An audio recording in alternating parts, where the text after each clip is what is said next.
When I was a teenager, my family moved into a new house. It was a beautiful, old Victorian home with lots of character. I loved exploring all the nooks and crannies, but there was one room that always gave me the creeps. It was a small bedroom on the third floor with a large, antique mirror on one wall. From the moment we moved in, I felt uneasy in that room, but I couldn't explain why. One night I was home alone and decided to watch a movie in the living room. Halfway through, I got up to get a snack from the kitchen. As I walked past the staircase, I glanced up and saw a shadowy figure at the top. My heart raced and I froze, staring up at the figure. It was tall and thin, with long dark hair. I couldn't see its face, but I had the overwhelming feeling that it was watching me. After a few seconds, it vanished. I ran back to the living room, grabbed my phone, and called my parents. They assured me it was probably just my imagination, but I couldn't shake the feeling of dread. For the next few days, I avoided the third floor as much as possible. One evening, I had to go up to the creepy bedroom to get a book one had left there. I took a deep breath and quickly climbed the stairs. As soon as I stepped into the room, the air felt colder. I grabbed my book and turned to leave, but something caught my eye. In the mirror, I saw the same shadowy figure standing behind me. I spun around, but there was nothing there. When I looked back at the mirror, the figure was gone. I ran out of the room and didn't go back for weeks. Eventually, I told my parents about the figure in the mirror. They didn't believe me but agreed to move the mirror to the attic. After that, the creepy feeling in the room disappeared. I never saw the shadowy figure again, but I always felt uneasy when I passed by the attic door. To this day, I can't look at an antique mirror without feeling a chill down my spine.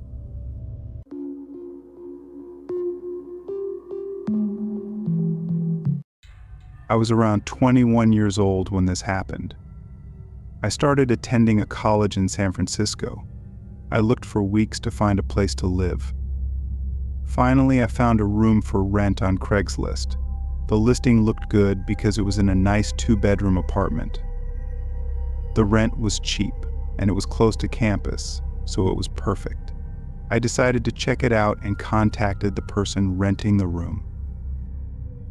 The woman who lived there was around 29, and her name was Beth. She was tall and broad with jet black hair and pale makeup. She seemed nice but a little quiet.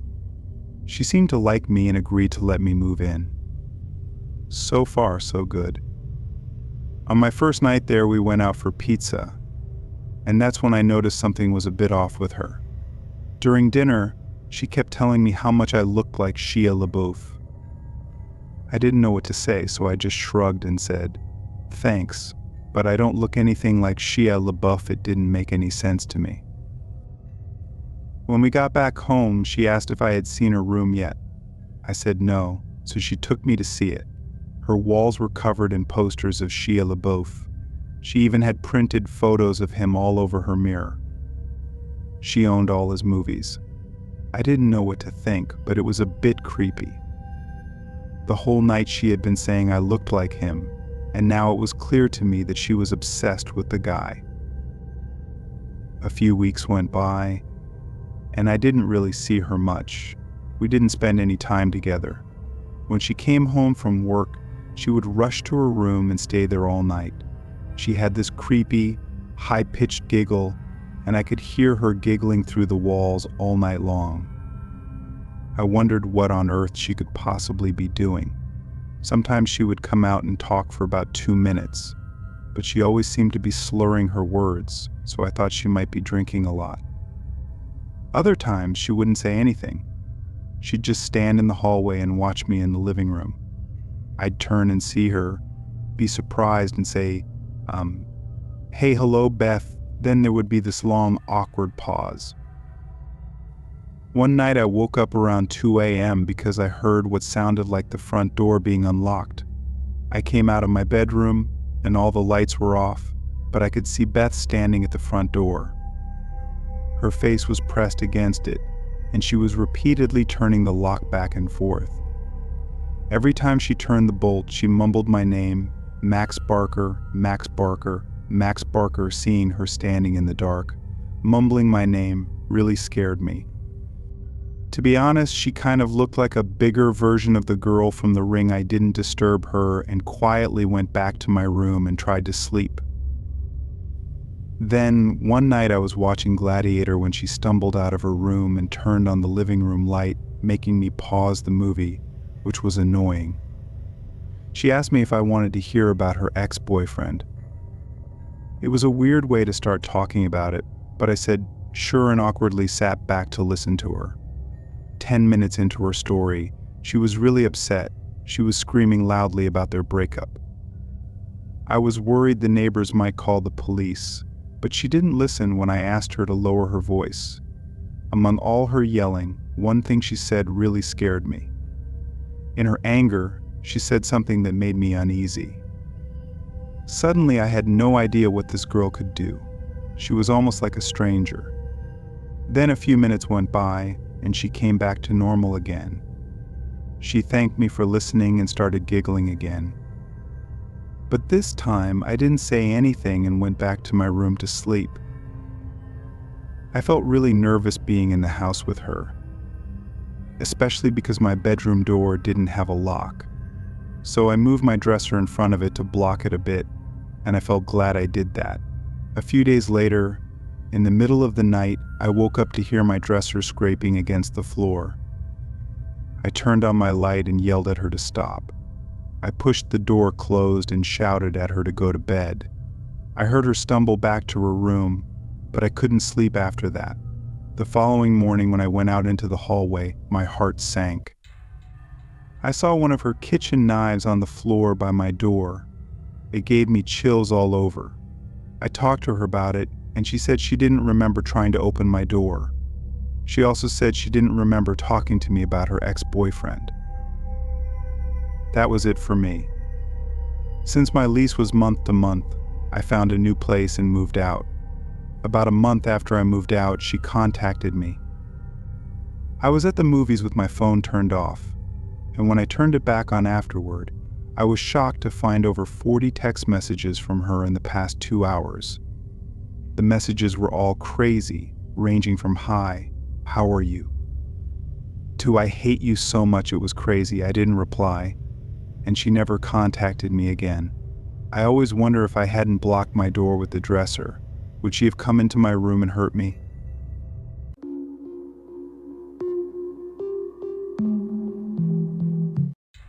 I lived in this house with a basement. Every time I walked up the stairs, I would get this weird, creepy, goosebump feeling on the back of my neck.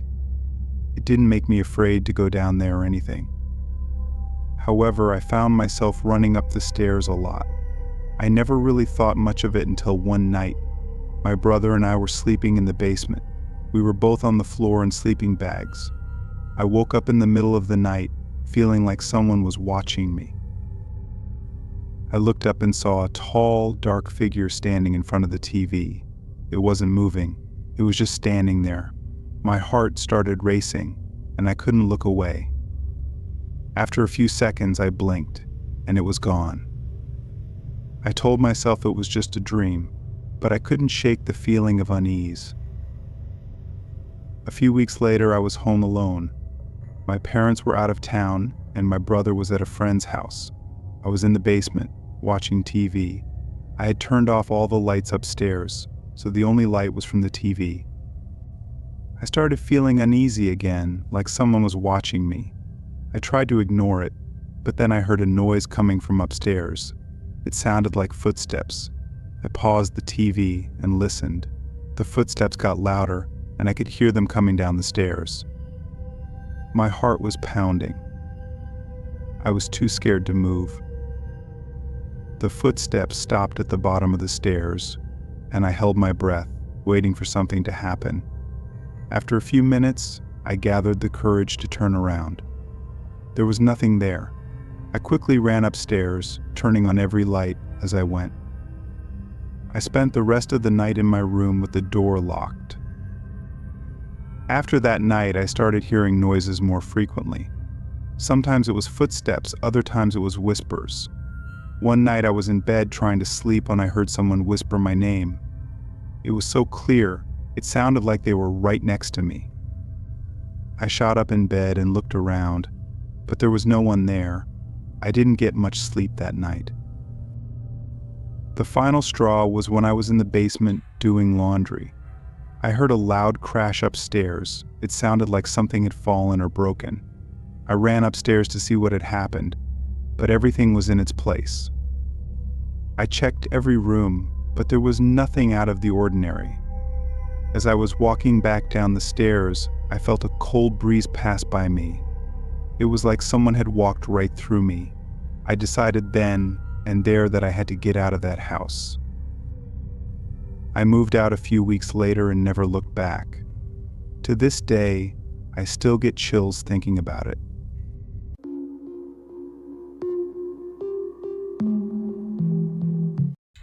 A few years ago, when my ex-partner moved out, my daughter and I needed a new place to rent. Our house was too big, and I couldn't afford it alone. It also carried too many painful memories of our family breaking apart. So I looked at ads on Craigslist and found one that seemed perfect. I was so excited that I didn't think to bring anyone with me. I wanted to see the place quickly before someone else took it. I called and agreed to meet the owner in 30 minutes at the cottage. I was really happy. It was a small house just right for us with a porch and a small yard. It even had a gas stove, which I really liked. I arrived a few minutes early because I really don't like being late, but I waited in my car until it was time. Then I walked up and knocked on the door. He answered pretty fast, which made me think he might have been watching me through the peephole. No problem, I thought to myself. Maybe he wanted to get a good look at me. He opened the door wide and smiled a lot. He was a bit older than me and really tall, so I had to look up to talk to him. I went into the front room of the house, but just as I was about to ask about utilities, I noticed him lock the deadbolt on the door. Right away I felt nervous and my heart started racing. He kept smiling as he came closer to me, and I started stumbling over my words. Something felt really off about the situation. I moved towards the kitchen, still talking, hoping there was a back door. I thought I could say I wanted to see the yard and leave that way. Just as he was about to come closer to me, without saying anything since I came in, my phone rang. I hurriedly took it out of my purse and answered. No, it will not take too much time to come home. Where am I? Not too far. Just a few blocks away. Then I told her the house address of this creepy man, but to be honest, I couldn't hear what she was saying. It was my friend, whose house my daughter and I were staying at temporarily, but keep in mind she lived a couple of miles away. He didn't know that. As soon as I ended the call, he rushed me out the door, saying he just remembered an important meeting and had to go now. I felt so thankful for my friend calling at just the right moment. I didn't hesitate to head for the door. He unlocked it, giving me a strange look as he did. He stood there while I left, saying we could reschedule for later. I'm sure something really bad would have happened if my friend hadn't called when she did. After that, the whole experience of searching for a house felt different to me. I never went to see another place alone, no matter who was renting it.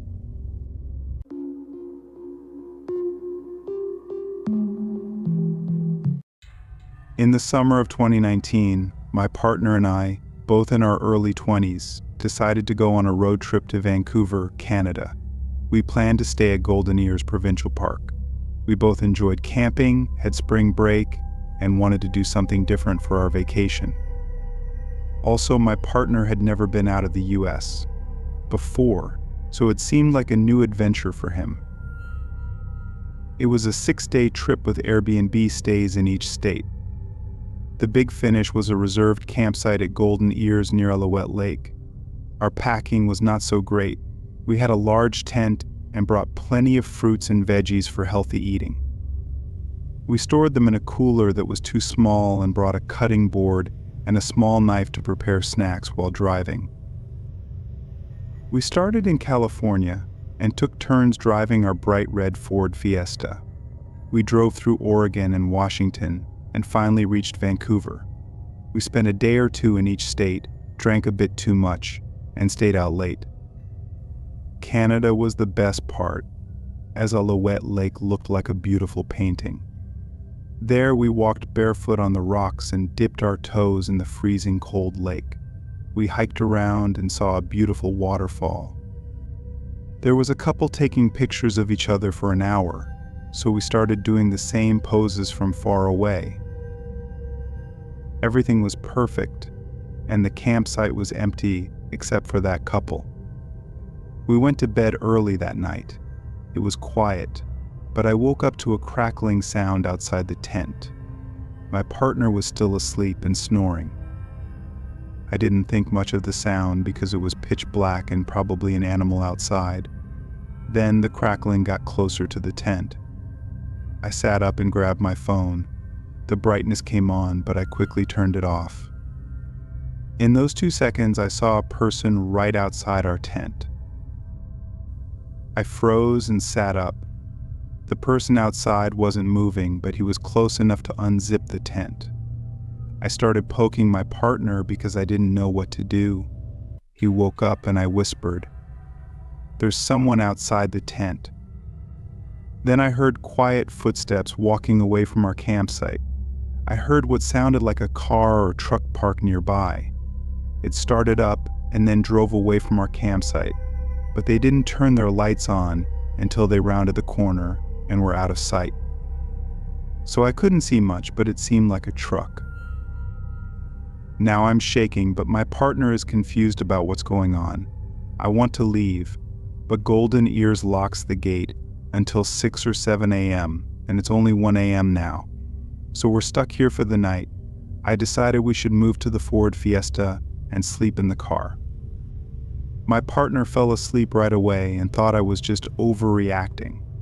I sat there wide awake for about 2 hours. Our car was locked, but I still couldn't sleep.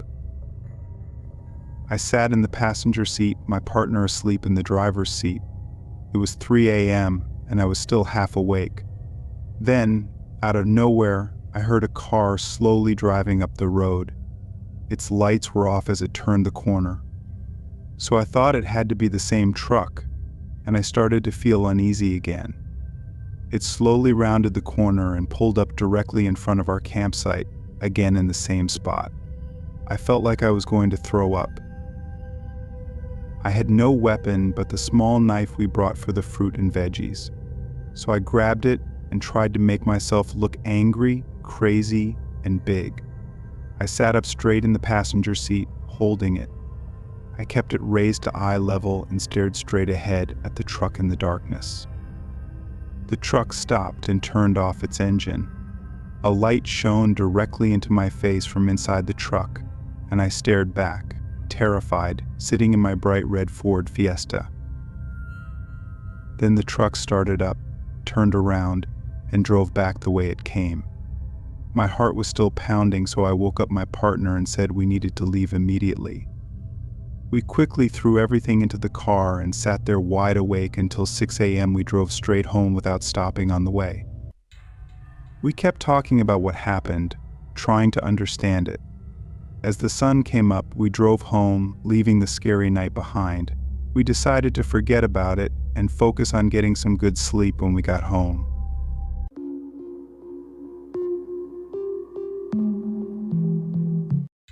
Hey, my name is Maya. I'm 25 years old and living in the city with my boyfriend Kevin. Things have been a bit of a struggle lately. Kevin lost his job a few months back, and money has been really tight. We had been staying with my parents for a while to get back on our feet. But you know how it is living with parents as an adult, it just starts to weigh on you after a while. You feel like you've lost your independence.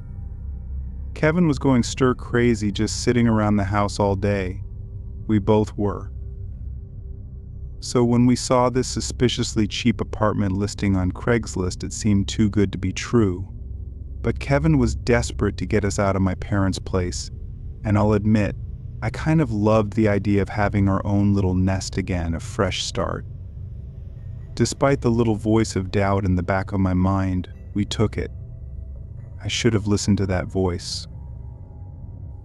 It all started out pretty mundane and normal at first. The apartment was nothing fancy, just a basic one-bedroom in an older building on the rougher side of town. But it was clean, the landlord seemed nice enough, and hey, we could actually afford it. Those first few days we were just relieved to be out on our own again. We went to the grocery store, cooked dinners together, and binged some shows on Netflix in the evenings. All that simple, blessed normalcy we had been craving. Petty disagreements about leaving dishes in the sink, or whose turn it was to take out the trash, I missed those silly arguments when. I'm getting ahead of myself here. Let me try to explain what happened. The landlord's warning. It was probably around the fourth or fifth night. I woke up sometime after 11 p.m. to use the bathroom. As I was coming out, I heard the most terrifying sound: a woman screaming. No, screaming doesn't even describe it properly. It was this blood-curdling, ripping shriek of pure fear and agony. It made my blood run cold. I shook Kevin awake in a panic. Did you hear that? Someone's in trouble. We have to call the police. He tried to calm me down, saying it was probably just a TV or something from another apartment. But I knew what I heard. It wasn't normal. Right then, there was frantic knocking at our door. I nearly jumped out of my skin.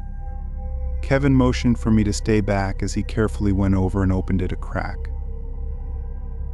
It was our landlord, Mr. Cack. He had this disturbingly casual smile on his face as he said, "No need for alarm, folks. Just a little disagreement between a couple tenants, but it's being taken care of, so no need to call the authorities, okay?" The way he said it, with such a total lack of concern, was so bizarrely off-putting, almost like he was amused by the whole thing. I shivered despite the warm night. "If you're sure," Mr. Cat Kevin said uneasily, "we'd still hate to be a bother. We can call if anything else comes up." "Oh, there's no bother at all. But please, if you do happen to see or hear anything unsettling, don't go calling the cops. That never ends well for anyone." Mr. Cack chuckled as if he had just told a hilarious joke. "You two seem like such a nice, smart young couple. Why don't you just give me a ring directly if any future unpleasantness arises?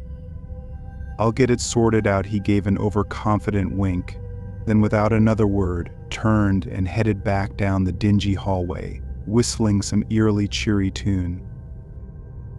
The looks Kevin and I exchanged in the wake of that supremely unsettling encounter said it all. We both knew deep down that something was deeply wrong here with Mr. Cack, with this whole place. But what choice did we have? We were broke and hadn't even unpacked all our things yet. So we tried our best to just ignore it, chalk it up to the landlord being some batty old eccentric, and hope things didn't get any weirder. Oh, how I wish I could go back to the naive mindset of those first few nights again, unburdened by the sickening realizations that were still to come. It started with small things at first, like hearing strange noises in the night, not just screams this time, but occasional muffled thumps and the sounds of people frantically running up and down the halls, always at the most unholy hours, between midnight and 4 a.m. whenever I brought it up to Kevin. He got this glazed, half-asleep look in his eyes and denied hearing anything out of the ordinary. Part of me wondered if he was just trying to reassure me, to cling to some sense of normalcy in our new home. Another part of me knew he heard those noises too, and was just as terrified as I was. Then more bizarre events started occurring. Strangers would randomly knock at our door at all hours, dazed-looking men reeking of booze or worse, muttering about Mr. Cack said it would be okay, or this is where I'm supposed to go. We stuck to the cardinal rule of never opening the door to those sketches, but the implications of what they were showing up for made my blood run cold. Kevin and I didn't even want to voice our darkest suspicions out loud. Despite the escalating weirdness, we both felt so trapped.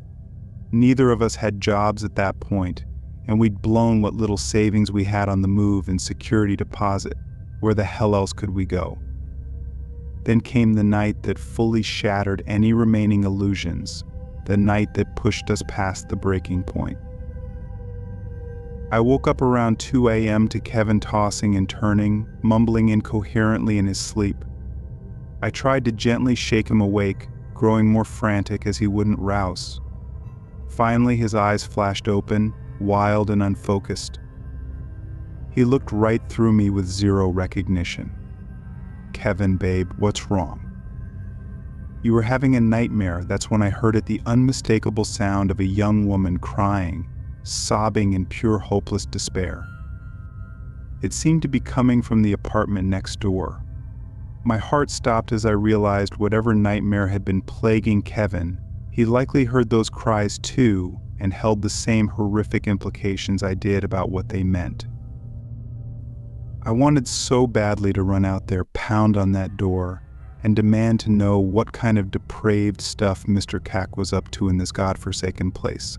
But I'd seen enough crime documentaries to know that's exactly how young women end up dead in abandoned lots. So we just sat there, petrified, listening to those tormented wails that went on forever. Eventually, they trailed off into a deathly silence, even more chilling. I knew deep down we couldn't spend another night in this waking nightmare, not after that. The next morning, we packed up as quickly and quietly as humanly possible. I didn't even care about getting the security deposit back at that point. Nothing was worth sticking around that hellhole a second longer. As we were dragging our meager belongings out to the cab, Mr. Cack emerged from the shadows and flashed that same sickening grin. "Leaving so soon? I do hope every accommodation was to your liking during your stay." He let out this wheezy chuckle that made my skin crawl. Kevin urged me past without a word or eye contact. We never looked back. So there you have it. We got out, but so many mysteries remain. Just what kind of unspeakable depravities were happening behind those paper-thin walls? Who were those poor souls we heard screaming and crying out so desperately? And most of all, what did Cack mean by accommodation? Was he implying we were somehow complicit by our silence, by witnessing those horrors and doing nothing? I try not to dwell on it, but those questions still haunt me. If only we'd had the resources to go somewhere else right away. If only we'd found the courage to report Cack, no matter how ominous his warnings. If only. In the end, I suppose we'll never know the full truth. But one thing's for certain from now on, we're never taking too good to be true apartment listings on Craigslist ever again. Some horrors are better left undiscovered.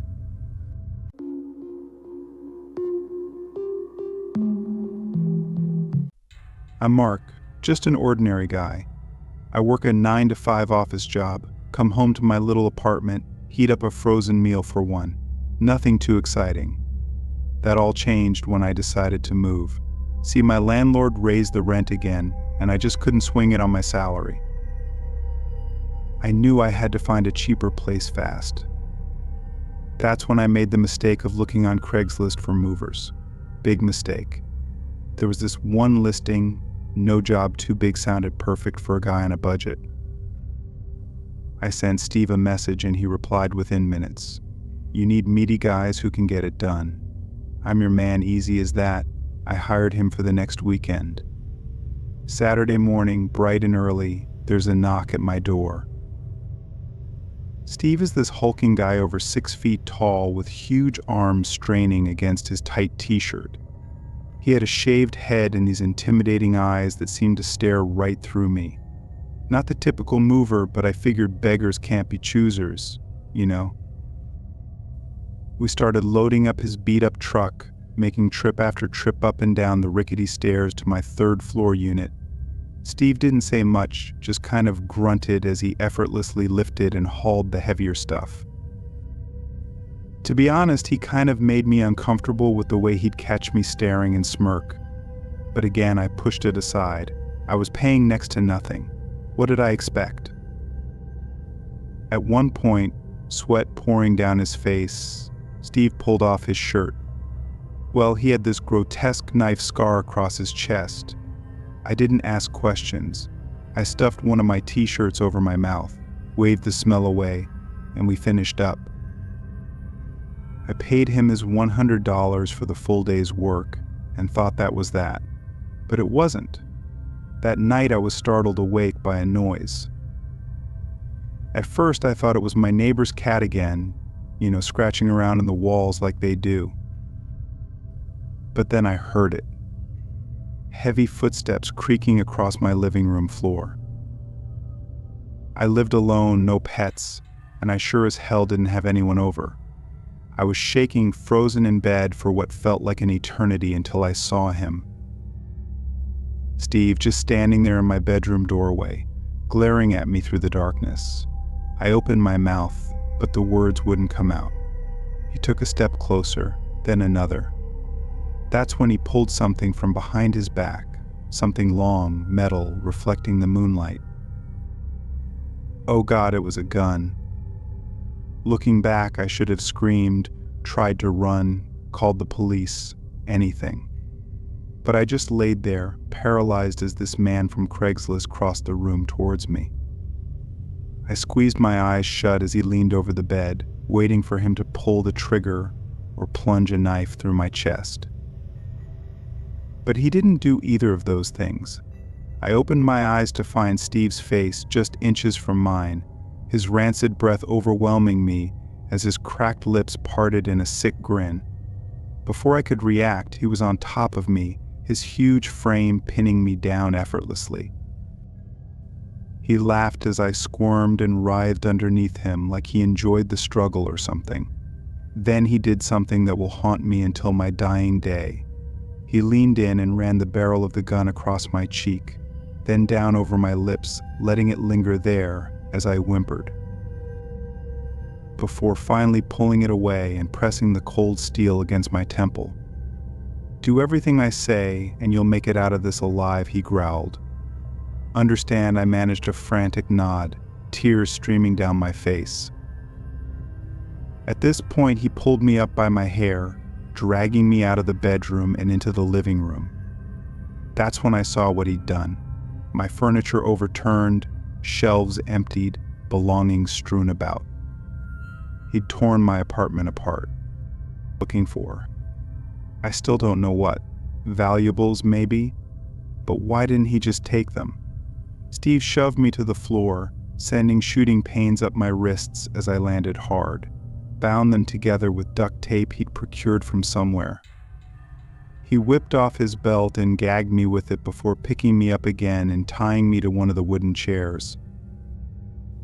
All I could do was watch helplessly, crying through the gag as Steve went about further ransacking my place, opening every drawer and cabinet.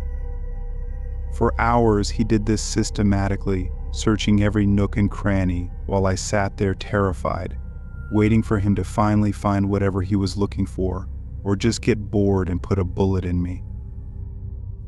My heart was racing, sweat pouring down my face, every muscle tense and aching. Around 3 a.m., Steve's phone started ringing. He pulled it out, listened for a moment, then began yelling into it, pacing around me in a frenzy. "I've turned this place upside down. There's nothing here." He was growing more and more agitated until finally, he hung up and whipped the phone across the room where it shattered against the wall. For a long while after that, utter silence as Steve reclined on my sofa, rubbing his temples and mumbling to himself. Then, without warning, he turned to me, our eyes locking. He stared at me, a chilling look on his face, like he was trying to decode a puzzle. Slowly, almost casually, he made his way over and crouched down in front of me until our faces were only inches apart again. Guess this was just a waste of my time after all, he muttered, refusing to break eye contact. I braced myself, convinced this was it, the moment he'd finally put me out of my misery. But instead, Steve simply stood up, grabbed his gun, and headed for the door, pausing one last time to look back at me with an inscrutable half-smile. "You got lucky this time, kid," and just like that, he was gone, leaving me alone, bound to that chair in the wreckage of my home. It took everything I had not to fully break down right then and there. I spent the next 7 hours waiting for dawn, for any sign of life or hope of being found, wondering if Steve would be back to finish what he started. When my brother Michael arrived around 10 a.m. to grab some tools he'd left in my place, I'll never forget the look of sheer horror on his face when he surveyed the scene and found me. He raced over, frantic, getting the duct tape off and hugging me tightly as I finally allowed myself to shatter. To this day, the police never found any trace of Steve. No fingerprints, DNA, security footage from the building. Nothing. Like he materialized out of nowhere just to torture me for some sick, unfathomable reason before vanishing into the ether once again. I have my theories, of course. Like maybe he had the wrong apartment, was looking for someone or something that wasn't there. But in the end, I'll probably never know for sure. Just one of those mysteries you're forced to live with that shakes your faith in the inherent goodness of people, your ability to ever feel safe again. Anyway, that's my story. Take it or leave it. Just be careful who you invite inside your world these days. You never know what kind of monster might wander in.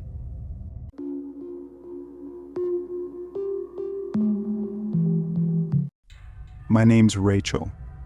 I've always been a skeptic, never believed in ghosts or anything like that. Until I moved into that old house last year. It was just after my divorce, needed a fresh start, you know. The first night, things seemed normal. But then, around 3 a.m., I woke to this weird tapping sound. It was coming from inside the walls, like someone was trying to get my attention. I shrugged it off, blamed it on old pipes or something. But it didn't stop. Every night, same time, that tapping would start up. I started losing sleep, getting paranoid. One night I decided to investigate. I followed the sound down to the basement. It was freezing down there, despite it being summer. The tapping led me to this old, dusty mirror tucked away in a corner. I was drawn to it, couldn't explain why. When I got closer, I noticed something strange. My reflection, it wasn't quite right. It was like there was someone else there with me, but I was alone in the room. I chalked it up to lack of sleep, my mind playing tricks on me. But then things got weirder. Objects started moving on their own. Doors would slam shut when I was alone in the house. I even felt this cold presence, like someone was watching me. I tried to ignore it, convinced myself it was stress from the divorce messing with my head. But then one night, things escalated. I woke up to this figure standing at the foot of my bed. It was dark, shadowy, but I could feel its eyes on me. I screamed, scrambled for the light switch, but when I flicked it on, nothing was there. I was trembling, heart pounding in my chest. That's when I knew something wasn't right. I called in a paranormal investigator, desperate for answers. They did their thing, set up cameras, EVP sessions, the whole 9 yards.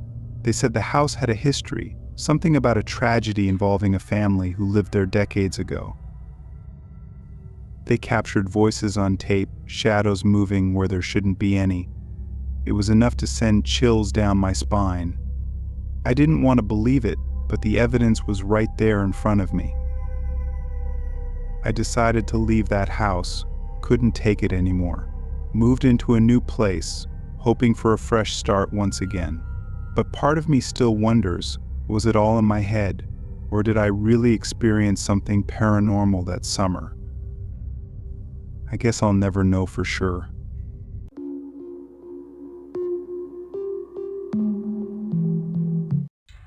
Craigslist is almost never the first place I go when I need to buy something, but sometimes you can get good deals on things that would otherwise be really expensive. At the time, I was searching for new workout equipment. Weights and machines are really expensive to buy new, so Craigslist was the perfect way to find used ones for cheap. Anyways, I scrolled through the site for a few days before eventually finding a posting that looked really good. It was a set of weights for a pretty good deal and was posted only a few hours ago. The poster's name was Mary, so I sent her an email and told her I was very interested in her weight set and would like to pick them up as soon as possible. Mary replied just a few minutes later, saying that she was available tonight when she got home from work at 7.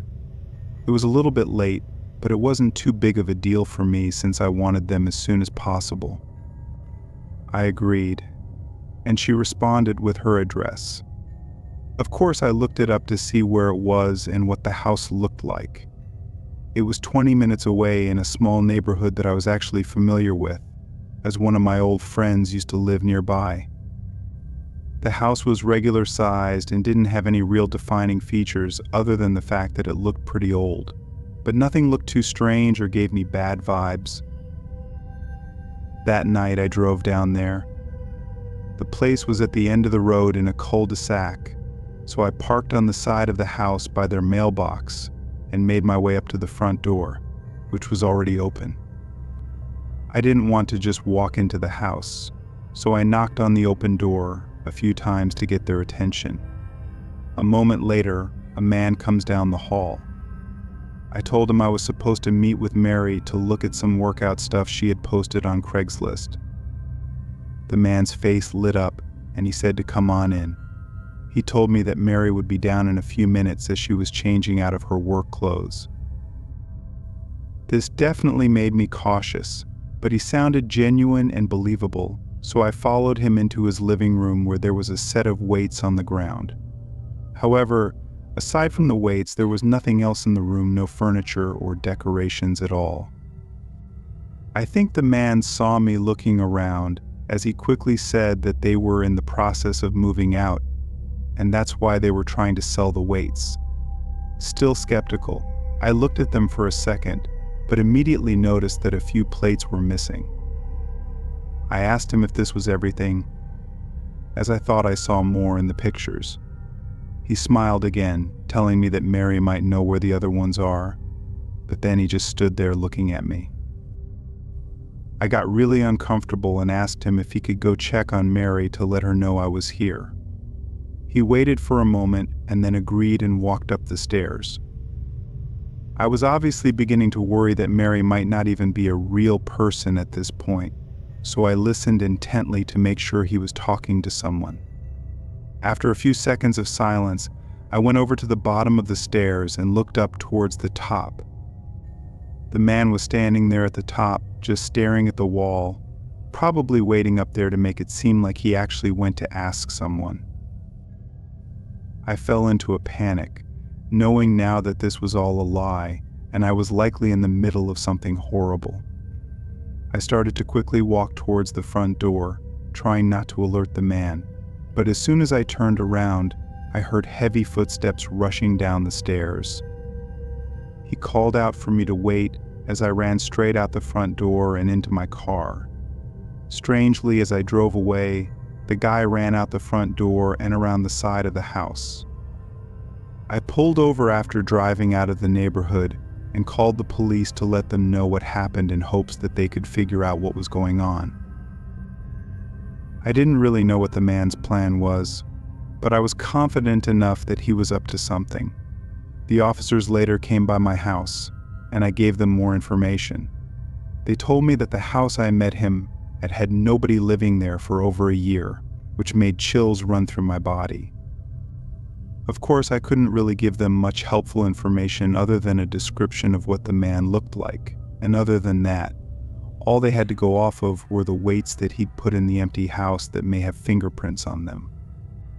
It worries me that he might still be out there trying to lure people into abandoned homes, but I'm also glad that I was able to make it out of there before he did whatever it was that he planned on doing.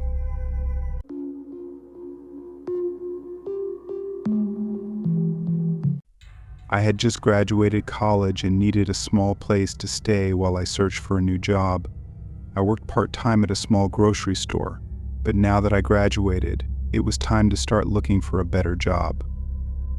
Anyways, apartments were way too expensive to rent on my own, so I was mainly looking for places with spare rooms for rent. I knew it would be awkward for a while living in someone else's house, but I didn't have much of a choice, to be honest. My old roommate from college suggested looking on Craigslist, as most other sites at the time didn't let you post single rooms in a house, or maybe it was just really hard to find them. Either way, Craigslist seemed to have a ton of options to choose from, so I stuck with it. After a few days, though, I started to get frustrated as none of the people would reply to my requests, and the ones that did would just apologize and say it was already taken. But then, on Saturday morning, a new room popped up. It was nearby, cheap, and looked pretty nice. In the description, a man named Tom was advertising it as a large house with a spare bedroom for rent that also had a separate bathroom and closet.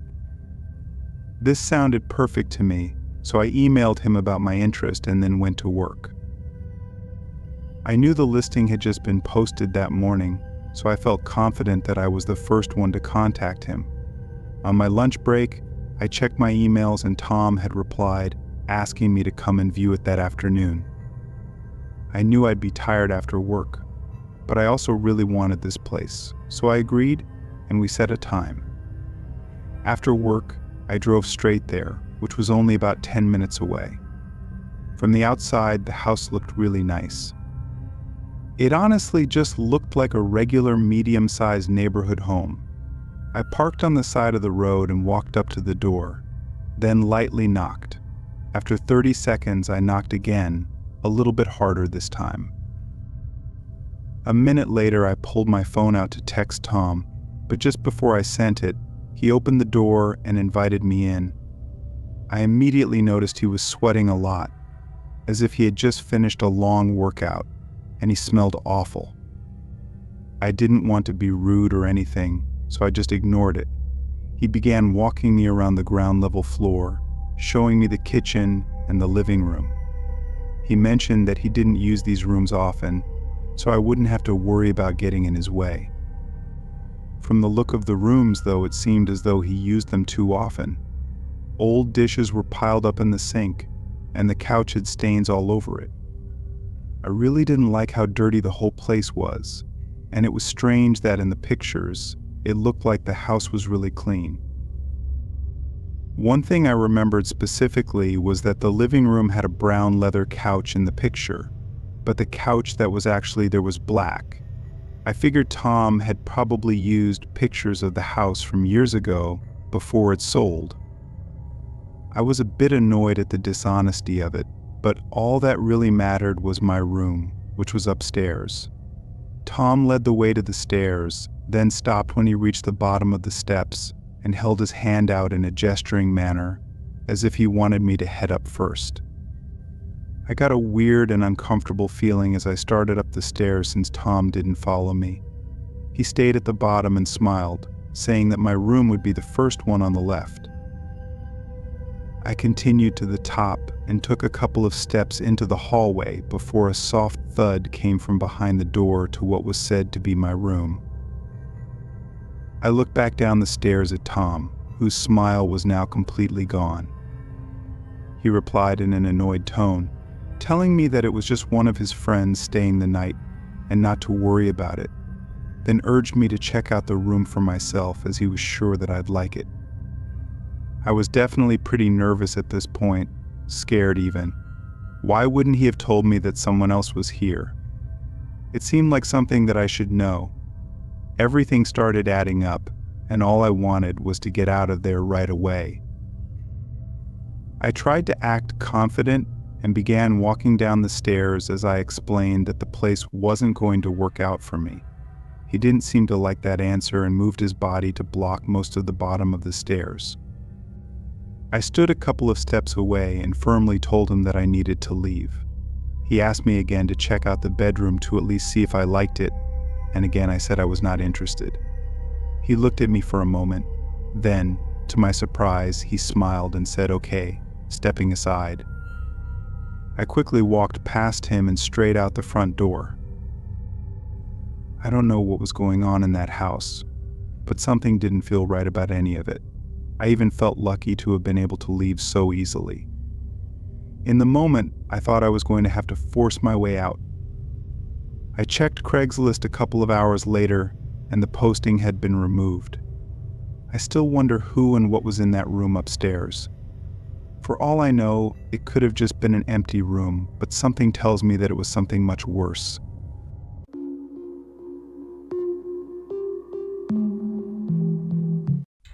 I lived with a friend of mine, who I'll refer to as Nick, in a small house for a few years during college.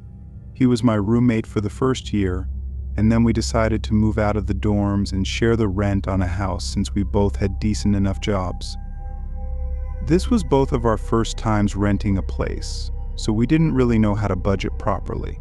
After a few months, everything was okay, but it was almost a year in when we realized that this place was eating up both of our bank accounts. So, the obvious solutions were to either move out or find another roommate. Neither of us wanted to leave, so we started the search for a roommate. We started by asking all of our other friends, but none of them were interested, so really the only option was to put up a post online. I made a post on Facebook Marketplace, and Nick made a post on Craigslist. Again, neither of us had ever done this, and it felt kind of weird, but we knew we didn't have much of a choice. A few weeks went by with just a couple of responses, but none of them seriously considered moving in before Nick showed me an email he got from someone named Sam, replying to his Craigslist post. The guy seemed legit, and the following day he came over to view the house. I should mention he was a couple of years older than us and had just graduated, but he seemed pretty nice and looked clean and everything, so we were glad to have him. He agreed to the split of rent and moved in the next week. In the few months following, Sam would hang out with us a lot, and we actually got to know him pretty well. But then, all of a sudden, he became very closed off for some reason. Nick and I would barely ever see the guy, and when we did, he wouldn't even talk. He would sit in his room for the most part with his door shut and would only come out to get food or to go to work. It didn't bother me necessarily, I just found it a little strange. Anyways, it was around month 4 with him being there that things started to take a turn for the worse. I had just gotten home from work, and immediately as I walked through the door, Nick called my name quietly from the living room. "What's going on?" I asked. He mentioned that Sam was home, so to not talk too loud. Then he told me about a strong smell he noticed when passing Sam's room today. I told him I hadn't noticed it. He pointed down the hall towards Sam's room and told me to quietly walk past and see if I noticed. So I got up and made my way quietly down the hall towards Sam's door. I didn't even have to get very close to smell what he was talking about. It was awful and really disgusting. I had no idea what it was and had definitely never smelled it in the house before. Nick suggested we ask him what it was, and I agreed. We both went to his door, trying not to breathe in too hard, and knocked, then knocked again and again, calling out to him. He didn't answer. Nick said he was sure that Sam was in there, but after a couple more minutes we just gave up and figured we'd ask him tomorrow. It was already pretty late at this point, so we both made a quick dinner and then ate while watching TV in the living room, and then we both went to bed. The next day, I caught Sam on his way out of the house and asked him what the smell was last night. "Oh, I was just taking out the trash," he quickly said and drove off. That answer didn't really make any sense to me, but I didn't want to press him too hard. I told Nick later that day, and he agreed that it was weird but didn't know what else to do, so we left it at that. Another couple of weeks went by. Again, Sam barely talked to us, but the smell had gone away by now. I got home from work late one night, and Nick and Sam were both in their rooms, already asleep probably, so I pretty much went straight up to my room and fell asleep as well. But sometime in the middle of the night, I woke up hearing some movement below my room, which was where Sam's room was located downstairs. I listened for a couple of minutes, trying to figure out what he was doing, but eventually I fell back asleep. The next morning, Sam ran out of the house to go to work as usual. However, he didn't return home that night. Another couple of days went by, and he still hadn't come home. I called him multiple times, and his phone instantly went to voicemail. We were actually starting to get worried and decided to check his room to see if there were any clues as to what was going on. His room was pretty messy and actually kind of looked like a lot of his stuff had been packed up and taken out. I also found a pair of glasses in his drawer with some other random belongings, which was weird because Sam didn't wear glasses. He left some clothes and all of his furniture behind though, which made us believe that he didn't just move out suddenly. Nick ended up calling the police to notify them about Sam possibly being missing, and an officer arrived that night to investigate and ask us questions. We told him everything we knew and let him look at his room. Nick also gave him a picture that we had taken together back when Sam first moved in. After that, we didn't get an update until a week later. A different detective called us and informed us that the identity of the man in the photo with us was not Sam. They said a family member recognized him as their missing son, who had been gone for almost a year. After that, the case got a lot more complicated, and we didn't have much helpful information because the guy pretty much lied about everything he told us. So after a little bit, we lost contact and stopped getting updates. As far as we were told, the man was just some regular guy that was living with his parents who suddenly went missing for no known reason. He never came back to our house though, and I'm not sure if he was ever found. It's definitely the most interesting and creepy experience I've had though. Just knowing that I was living in the same house as someone who made up a completely fake identity and was legally missing gives me chills every time I think about it. It's pretty hard not to assume that this man was trying to hide from the police because of something he had done or was still doing.